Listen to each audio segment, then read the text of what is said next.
नमस्कार दोस्तों, मैं आपका एस्ट्रोलॉजर कुलदीप द्विवेदी। और जो मीन राशि है उसके लिए 2 तारीख से 8 तारीख का जो साप्ताहिक राशिफल है, क्या ग्रह गोचर आपके जीवन में आपके सारे एस्पेक्ट्स ऑफ लाइफ जो है उसमें किस प्रकार से प्रभावित कर रहे हैं, उस बारे में हम बात कर रहे हैं।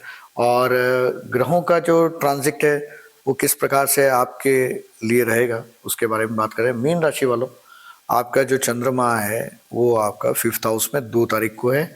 3 और 4 तारीख को ये सिंह राशि में आ जाएगा। 5 और 6 तारीख को ये कन्या राशि में, और 6 और 7 को ये आपका तुला राशि के अंदर आ जाएगा, 8th हाउस में आ जाएगा।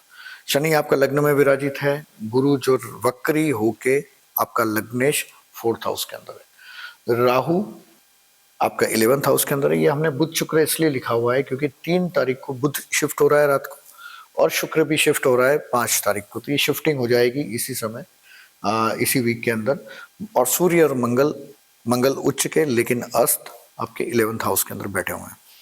कैरियर, बिजनेस और जॉब, इन तीनों को लेके अगर हम देखते हैं तो यहाँ पे क्या हो रहा है कि जो मंगल यहाँ पे अस्त है उस कारण से आपके अवसर रुके हुए हैं। अवसर रुके हुए हैं मतलब जो भी आपका कोई टास्क है वो इस वीक में रुका हुआ लग रहा है। तो हम नेक्स्ट वीक या उसके अगले वीक में, आप कंटिन्यूस हमारे चैनल को फॉलो करेंगे तो आपको ये हर वीक के हिसाब से मिलता जाएगा। बट अभी काम रुके हुए लग रहे हैं क्योंकि गुरु वक्री यहाँ पे ऑलरेडी है, तो काम रुके हुए लग रहे हैं। तो आपको अपने एफर्ट्स करने चाहिए क्योंकि जो भी आपने एफर्ट्स किए हैं उसका फल आज नहीं तो कल मिलेगा। हाँ ठीक है, आपकी पर्सनल अर्जेंसी हो सकती है, उसके लिए आप हमसे कांटेक्ट कर सकते हैं, अपनी कुंडली का विश्लेषण करवा सकते हैं।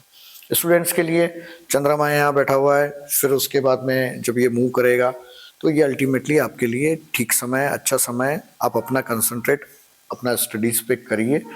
लव और रिलेशनशिप में हम जब बात करते हैं तो यहाँ पे केतु और चंद्रमा का जब कॉम्बिनेशन 3 और 4 तारीख को बनेगा तो ये थोड़ा सा misunderstanding in between the partners कर सकता है। उसको आपको संभालना होगा कि बिना किसी बात के कोई बहस या लड़ाई न हो जाए।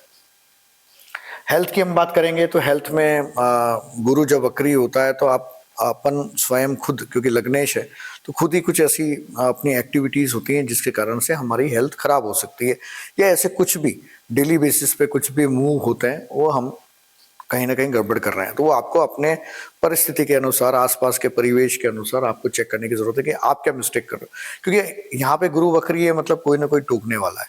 तो घर में या परिवार में या आपके ऑफिस में वर्क कल्चर में अगर वो आपका हितैषी है और अगर वो रोक रहा है या टोक रहा है तो उसकी बात को आप सुन लीजिए, समझ लीजिए और मान जरूर लीजिए। स्पिरिचुअलिटी की हम बात करें तो यहाँ पे क्योंकि सूर्य मंगल दोनों आपके 11th हाउस में हैं तो अभी लाभ की भूख, मतलब कि प्रॉफिट और बेनिफिट के बारे में आपका ज़्यादा कंसर्न है।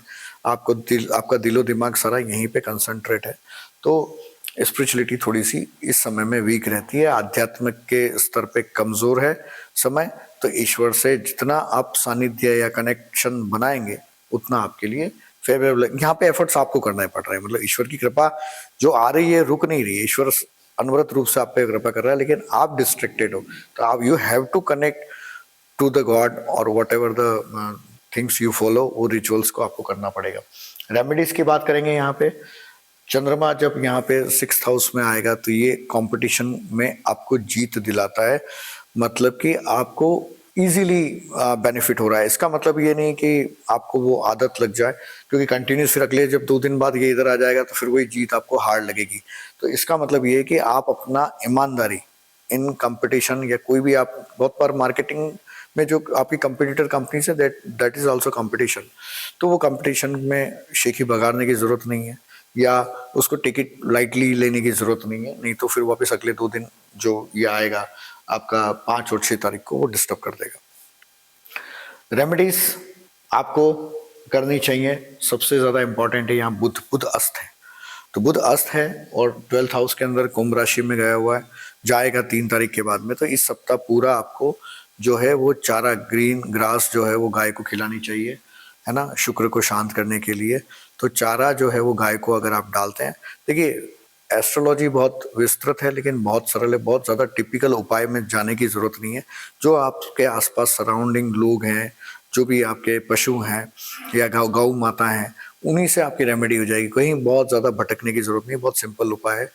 गाय को चारा खिलाइए, अपना काम करते रहिए, और कंपटीशन में अगर जीत मिल जाए तो ज़्यादा एकदम ओवर कॉन्फिडेंस होने की ज़रूरत नहीं है इस सप्ताह। बस इतना सा संभाल लीजिए, ये सप्ताह आपका बहुत शानदार जाने वाला है। धन्यवाद।